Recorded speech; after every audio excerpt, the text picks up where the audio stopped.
This is absolutely terrifying. Thousands of earthquakes are rattling Yellowstone, Mount Rainier, and Mount St. Helens.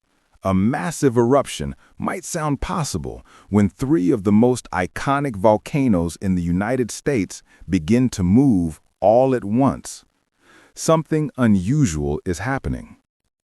For months, seismic networks surrounding these giants have been blinking with activity, registering thousands of tiny signals, pops, cracks, tremors, and pulses echoing from deep, unseen worlds.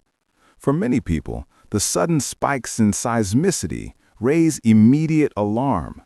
Is the supervolcano awakening?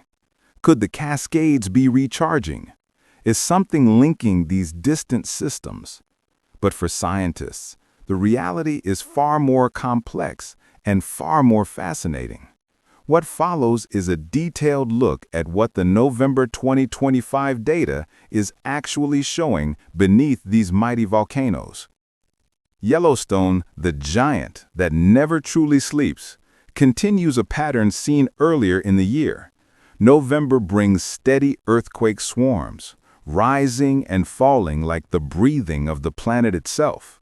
October recorded around 180 located earthquakes, which is considered normal background activity. But November's ongoing events extend that narrative.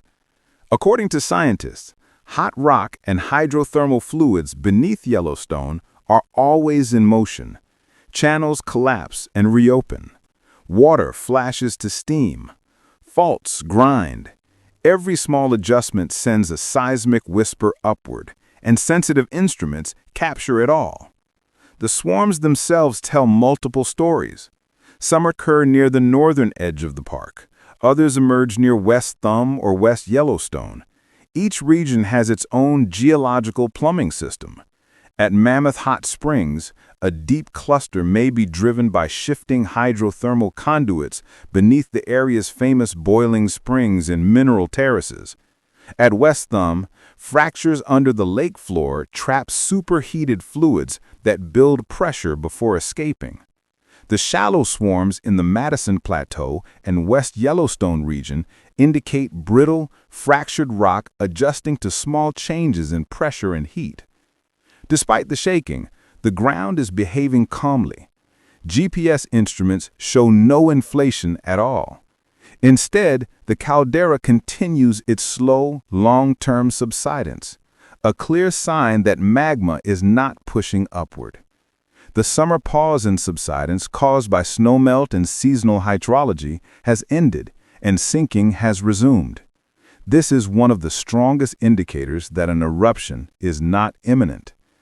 Meanwhile, USGS teams have been updating long-range hazard response plans throughout late 2025. These updates include expanded gas monitoring, improved satellite deformation tracking, enhanced machine learning systems for detecting earthquake swarms, and rapid response field teams for investigating thermal anomalies. For now, scientists remain clear. Yellowstone is active, but active does not mean dangerous. Far to the west, Mount Rainier delivered the most surprising earthquake swarm in more than a decade. What started as a mild flutter grew into a roar of tiny, near-constant quakes. On July 8th, Rainier surged into what would become its most intense earthquake swarm in over 15 years. At its peak, the volcano produced up to 40 detectable earthquakes every hour. More than 1,350 events were located by seismologists, with thousands more too small to pinpoint. Most occurred 1 to 5 miles beneath the summit ice. The public feared a reawakening volcano, but scientists focused on a different explanation: hydrothermal fluid movement, not magma. Rainier is crisscrossed with deep fracture systems filled with meltwater from glaciers. As this water seeps downward and encounters hot rock, it becomes superheated and pressurized. When that fluid shifts or escapes, it triggers rapid-fire cracking events, exactly the pattern recorded in July. This explains why the quakes were small, why deformation remained flat, why gas emissions didn't spike, and why the swarm faded gradually instead of intensifying.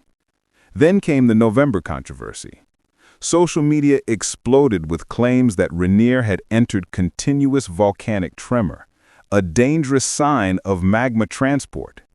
But within 24 hours, USGS and PNSN debunked the reports. The supposed tremor turned out to be instrument noise from a single station, likely interference caused by snow or ice. No other stations detected the signal, and no ground changes supported it. Rainier remained at a normal green alert level. Mount St. Helens, the survivor of the catastrophic 1980 eruption, continues to show subtle signs of deep internal activity. The volcano often follows a pattern of long quiet phases, interrupted by slow recharge periods, marked by tiny quakes originating far below the surface. Throughout 2025, St. Helens has produced hundreds of these small events, most below magnitude 1. Scientists believe they result from magma cooling and contracting, deep rock adjusting, and occasional small injections of fresh melt far beneath the volcano. None of the key indicators, seismicity, gas levels, or ground deformation, show signs of escalation. Taken together, the three volcanoes are restless, but the signals do not point toward any impending eruption. The earth beneath them is shifting, breathing, cooling, and moving. But for now, the activity